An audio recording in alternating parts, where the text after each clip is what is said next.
Grease exchange with the drilled spindle. Jack up the trailer and check for wheel end free play. If there is free play, tighten one castle nut notch at a time until there is no free play. Step 1. Remove the diaphragm from the air cap. Place an empty box under the cap next to the wheel. Step 2. Put a grease gun on the Zerk fitting in the end of the spindle and start greasing.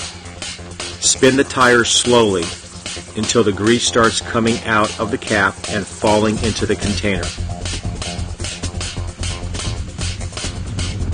Note, because the hub was pressurized with airtight, it is impossible for contamination to enter, and the reason for the grease exchange is because of lower viscosity grease due to time and mileage. If you are expelling grease that has water in it, the wheel must be pulled due to possible bearing and race contamination, and this would indicate that the hub was submerged without being pressurized.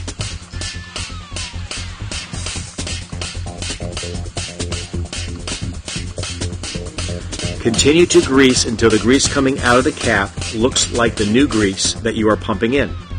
This will make a complete grease exchange, sort of like an oil change. Step 3. Using a screwdriver, remove the excess grease out of the cap until the grease is not past the end of the spindle. Use a screwdriver or other similar tool for grease removal, since the hole in the cap may have sharp edges. Step 4. Put grease around the hole in the cap for seating the diaphragm. The grease cap hole may have sharp edges, so apply the grease carefully.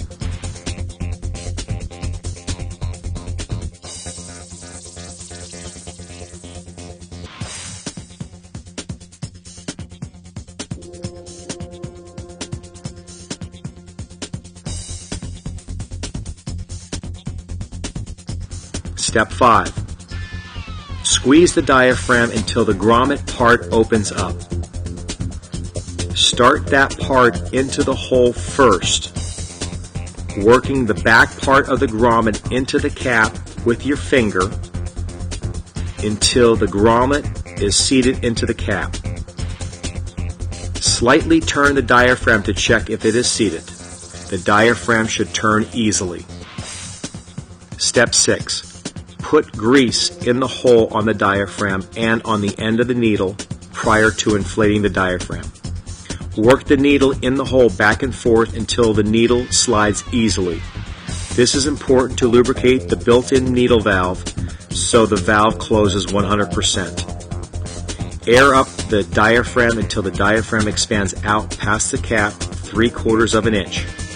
Remove the needle immediately. Step 7. Clean off any extra grease that is present on the cap and diaphragm. Discard the old grease and rags properly.